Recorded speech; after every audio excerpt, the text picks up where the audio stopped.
Hello my dear student. आज हम पढ़ेंगे class third Hindi lesson number 9। चलिए शुरू करते हैं। अवंती ने एक छोटी सी रंगाई की दुकान खोली। रंगाई की दुकान क्या होती है? जहाँ पे कपड़े जो होते हैं आपके उसका कलर चेंज होता है। जैसे अगर आपका वाइट कपड़ा है, अब उसको रेड कराना चाहते हैं तो वो रेड हो जाएगा, येलो कराना चाहते हैं तो येलो हो जाएगा। तो जहाँ पे कपड़ों को रंग किया जाता है उसे हम क्या कहते हैं? रंगाई की दुकान।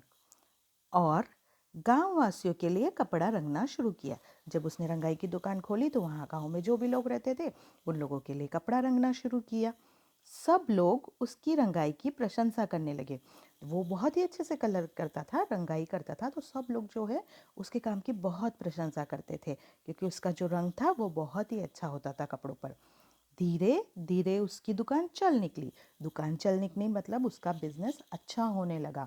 जब हमारा काम अच्छा होता है, कोई भी काम अच्छे तरह से हम करके देते हैं ना, तो हमारा वो काम चल निकलता है। मतलब हमारे बिजनेस में क्या होती है?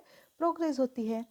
अवंती की प्रशंसा सुनकर एक सेठ को बहुत ईर्ष्या होने लगी। अवंती की प्रशंसा मतलब तारीफ।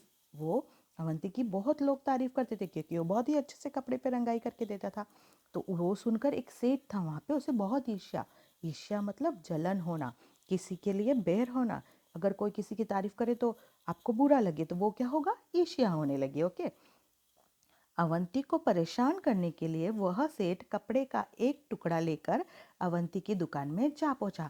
तो अब सेठ को जब ईर्ष्या होने लगी, सेठ जब उससे जलने लगा, तो उसने सोचा क्यों ना मैं उसे परेशान करूं। तो वो उसको परेशान करने के लिए कपड़े का एक टुकड़ा ले गया और अवंती की दुकान में वो गया। दरवाजे के अंदर घुसते ही सेठ बुलंद आवाज में बोला।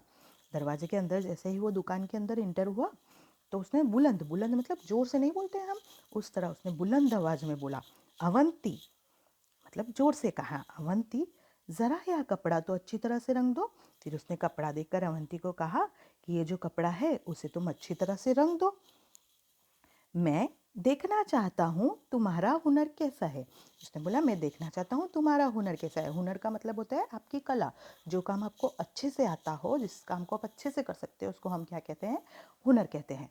तुम्हारी काफ़ी तारीफ सुनी थी इसलिए आया हूँ। उसने कहा कि मैंने जो है तुम्हारी काफ़ी तारीफ सुनी थी इसलिए मैं तुम्हारे पास आया हूँ काम देने के लिए। ओके। फिर अवंती ने सेठ जी से पूछा,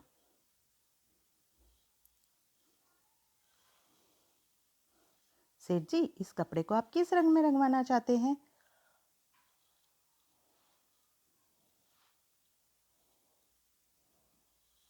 अवंती ने सेठ जी से पूछा, सेठ जी इस कपड़े को आप किस रंग में रंगवाना चाहते हैं? तो अवंती ने कहा कि सेठ जी आप इस कपड़े को किस रंग में रंगवाना चाहेंगे? तो सेठ ने कहा रंग। रंग मतलब कलर है ना। रंग के बारे में मुझे कोई खास खास पसंद तो है नहीं। तो सेठ ने कहा कि रंग के बारे में तो मुझे कोई खास पसंद नहीं है, पर मुझे हरा, पीला, सफ़ेद, लाल, नारंगी, नीला, आसमानी, काला और बैंगनी रंग कतई अच्छे नहीं लगते। तो उसने क्या किया? बहुत सारे रंगों के नाम गिना दिए उसमें, हरा, पीला, सफ़ेद, लाल, नारंगी, नीला, आसमानी, काला, बैंगनी, सब रंग आ गए। तो उसने बोला मुझे कतई, कतई मतलब बिल्कुल पसंद नहीं आते। समझे कि नहीं? मत इसका मतलब उसने सारे ही रंगों के नाम ले लिए, है ना। तो अवंती ने जवाब दिया समझ गया हूँ। तो अवंती ने कहा कि मैं समझ गया, अच्छी तरह से समझ गया हूँ, मैं अच्छी तरह से समझ गया हूँ, मैं ज़रूर आपकी पसंद की रंगाई कर दूंगा। तो उसने बोला मैं आपके पसंद की रंगाई ज़रूर कर दूंगा। अवंती ने सेठ का मसूबा भापते हुए अपने हाथ से कपड़े का टुकड़ा ले लिया। अवंती को मंसूबा, मंसूबा मतलब उसका इरादा क्या था, वो अवंती को परेशान करने आया था। तो अवंती को समझ में आ गया कि वो उसे परेशान करने आया था। तो उसने क्या किया? अवंती ने सेठ का इरादा समझ लिया और उसके हाथ से क्या करा?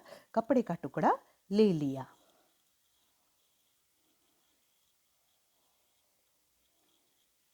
अब सेठ तो जो था, सेठ ने खुश होकर कहा अच्छा तो इसे लेने में किस दिन आऊँ? तो सेठ को तो लगा मैंने तो सारे कलर उसे बता ही दिया, वो कौन कौन सा कलर करेगा। तो सेठ बहुत खुश हुआ और उसने कहा कि मैं उसे किस दिन लेने आऊँ। अवंती ने कपड़े को अलमारी में बंद करके उस पर ताला लगा दिया। अवंती ने क्या किया? कपड़ा लिया, उसको अलमारी में बंद करके उस पर ताला लगा दिया और सेठ से बोला आप इसे लेने सोमवार, मंगलवार, बुधवार, बृहस्पतिवार, शुक्रवार, शनिवार और रविवार को छोड़कर किसी भी दिन आ सकते हैं। मतलब उसने भी फिर ट्रिक आजमाई कि आप इसी को सोमवार को लेने नहीं आना, मंगलवार, बुधवार, बृहस्पतिवार मतलब गुरुवार, और शुक्रवार और शनिवार, रविवार को छोड़कर, मतलब 7 दिन का उसने नाम ले लिया कि उनको छोड़कर आप किसी भी दिन इसे लेने के लिए आ सकते हैं। सेठ समझ गया कि उसकी चाल उल्टी पड़ चुकी है। सेठ को समझ में आ गया कि अवंती ने उसके साथ वही किया जो उसने उसके साथ किया, अतः भलाई धीरे से खिसक लेने में ही थी। मतलब धीरे से खिसक लेने मतलब वहाँ से उस जगह को छोड़ देना। तो सेठ वहाँ से चला गया। फिर उस सेठ ने दोबारा अवंती की दुकान में घुसने की हिम्मत नहीं की। फिर उस सेठ ने दोबारा कभी भी उसकी दुकान में घुसने की हिम्मत नहीं की। तो जब हम दिमाग से काम लेते हैं ना, तो हमारे साथ कभी कभी कुछ गलत नहीं होता है। तो आपको इस कहानी में समझ में आया, ये कहानी R.S. त्रिपाठी के द्वारा लिखी गई है। अवंती ने कितनी ही समझदारी से सेठ को सबक सिखाया। अब हम इसके जो सॉल्यूशन है, क्वेश्चन आंसर और वो सब वो देखेंगे। तो सबसे पहला इसमें है, कहानी से सेठ ने किस रंग में कपड़ा रंगने को कहा। सेठ ने किस रंग में कपड़ा रंगने को कहा? तो सेठ ने किसी भी रंग में कपड़ा रंगने को नहीं कहा था, क्योंकि सेठ ने सभी रंगों को मना कर दिया। आपको पता है सेठ ने क्या कहा था कि मुझे लाल, पीला, हरा, सफ़ेद, काला कुछ भी पसंद नहीं है, तो किसी भी रंग में उसने कपड़ा रंगने को नहीं कहा था। दूसरा है, अवंती ने कपड़ा अलमारी में बंद कर दिया क्यों? तो अवंती ने कपड़ा अलमारी में इसलिए बंद कर दिया था क्योंकि वह सेठ के मंसूबे को भाप गया था। अवंती को पता चल गया था कि सेठ क्या चाहता है, वो उसे परेशान करने आया था, इसलिए अवंती ने कपड़ा अलमारी में बंद कर दिया। तीसरा क्वेश्चन है, सेठ कपड़ा लेने के लिए किस दिन आया होगा? तो सेठ कपड़ा लेने के लिए किसी भी दिन नहीं आया होगा, क्योंकि अवंती की बात को समझ गया था। अवंती जो था उसने तो सारे ही दिन के लिए मना कर दिया था, तो सेठ कपड़ा लेने के लिए किसी भी दिन नहीं आया होगा। नीचे के वाक्यों में कौन छुपा है कहाँ? दूसरा है, कौन छुपा है कहाँ? नीचे के वाक्यों में कुछ हरी भरी सब्जियों के नाम छुपे हैं, ढूंढो तो जरा, है ना। पहला है, अब भागो भी बारिश होने लगी। अब भागो भी बारिश होने लगी, तो यहाँ पे देखो गोभी, तो क्या है यहाँ पे? गोभी। मामू लीला मौसी कहाँ है? तो क्या लिखा है यहाँ पे? देखो ये है मूली। यहाँ पे जैसे गोभी था, ये है मूली, तो यह बन गया मूली। शीला के पास बैग नहीं है। शीला के पास बैग नहीं है तो बैगन हो गया। क्या हो गया? बैगन हो गया। रानी बोली हमसे मत बोलो। रानी बोली हमसे मत बोलो, तो ये हो गया सेम। सेम एक फली होती है बच्चों। गोपाल कबूतर उड़ा तो क्या हो गया? गोपाल का पाल निकाला, कबूतर का निकाला, तो हो गया पालक। ओके। अब दूसरा है, आपको सही जोड़े मिलाने हैं। सही जोड़े मिलाने के लिए प्रशंसा का क्या होता है? तारीफ होता है। बुलंद मतलब ऊंची आवाज में बात करना। बिल्कुल मतलब कतई। ईर्ष्या मतलब जलन। अवश्य मतलब जरूर।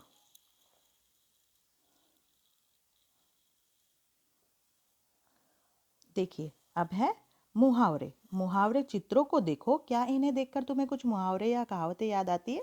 उन्हें लिखो। तो पहला चित्र है अंधेरा, तो उसका एक मुहावरा बनेगा चिराग तले अंधेरा। मतलब चिराग के नीचे जो होता है वो अंधेरा होता है। ये क्या है? आरसी, हाथ कंगन को आरसी क्या, ये एक मुहावरा होता है। दूसरा होता है आस्तीन, तो उसका मुहावरा होगा आस्तीन का सांप। और एक है 11, 11 का मुहावरा होगा एक और एक 11। क्या होगा? एक और एक 11। नेक्स्ट है कहो कहानी। विद्यालय गुरुजी छुट्टी बंदर डंडा पेड़ केला ताली बच्चे भूख, इन शब्दों को पढ़कर तुम्हारे मन में कुछ बातें आई होंगी। इन सब चीज़ों के बारे में एक छोटी सी कहानी बनाओ और अपने साथियों को सुनाओ। तो हमने क्या कहानी बनाई है? हमारे विद्यालय में एक दिन बंदर आ गया। तभी थोड़ी देर के बाद हमारी छुट्टी होने वाली थी।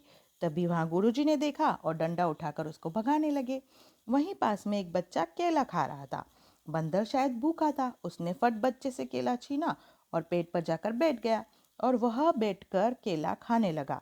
सभी बच्चों को यह देखकर बहुत अच्छा लगा और सबने ताली बजाई और थोड़ी देर के बाद बंदर वहाँ से चला गया। आप चाहें तो आप इसकी और कोई कहानी भी बना सकते। दूसरा है उछालो। एक रुमाल या कोई छोटा सा कपड़ा उछाल कर देखो। किसका रुमाल सबसे ऊंचा उछलता है? रुमाल के साथ बिना कुछ बांधे ऊंचा कैसे उछाल सकते हैं? रुमाल जो होता है वो बहुत हल्का होता है। अगर रुमाल में आप पत्थर बांध के उछालेंगे तो वो बहुत दूर तक उछल सकता है, लेकिन अगर आप ऐसे ही उछालेंगे तो वो नहीं उछल पाएगा। किस लिए? ज़्यादा नहीं उड़ सकता, क्योंकि रुमाल की तय लगाकर रुमाल में गांठ बांधकर हम थोड़ा उसे ऊंचा उड़ा सकते हैं, क्योंकि रुमाल बहुत हल्का होता है। आप उसको ऊपर डालेंगे तो वो वापस नीचे आएगा। अगर आप उसमें गांठ बांधे या पत्थर डाले तो वो अच्छी तरह से क्या होता है, उछल सकता है।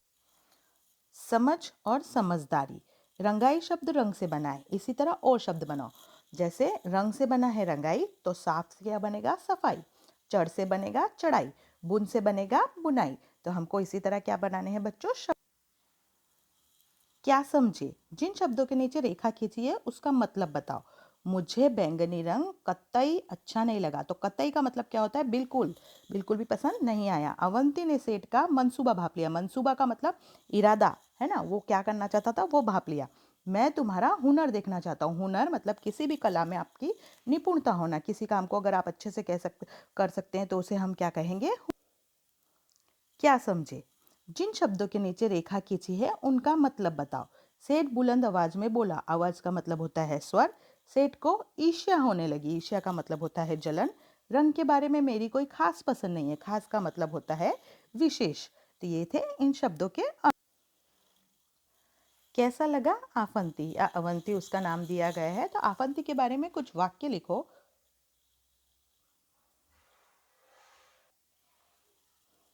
आफंती, तुम उसके कपड़े, शक्ल सूरत, फालतू पशु, बुद्धि आदि के बारे में बता सकते हो। तो आपने आफंती को तो देखा ही है। तो आफंती दिखने में कैसा था?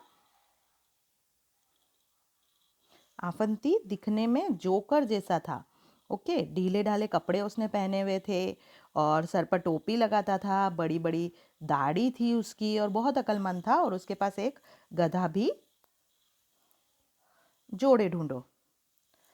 दिन का दिन, तो मेला का मेला। ऊपर दिए गए शब्दों के जोड़ों में केवल एक मात्रा बदल दी गई है, तो किसी भी मात्रा को बदलने से अर्थ भी बदल जाता है। ऐसे और जोड़े बनाओ और देखो कौन से ज़्यादा जोड़े ढूंढ पाता है।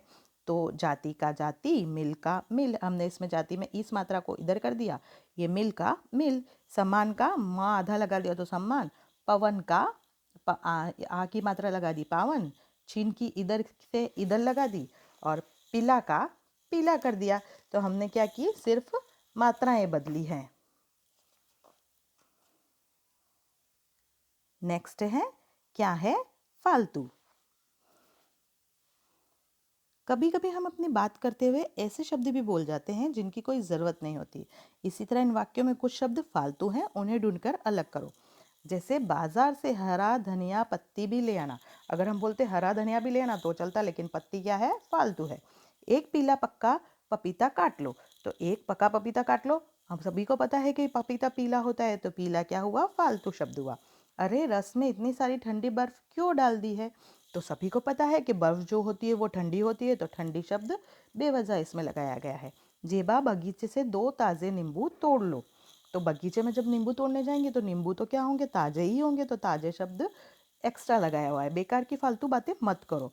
बेकार और फालतू दोनों एक ही हैं, तो हम बेकार जो शब्द है वह एक्स्ट्रा लगाया गया। तो बच्चों, यहाँ पे आपका ये पार्ट खत्म होता है। आई होप कि आपको समझ में आ गया होगा। आप इसका प्रैक्टिस कीजिए ताकि आपको अच्छे से समझ में आ जाए। Thank you.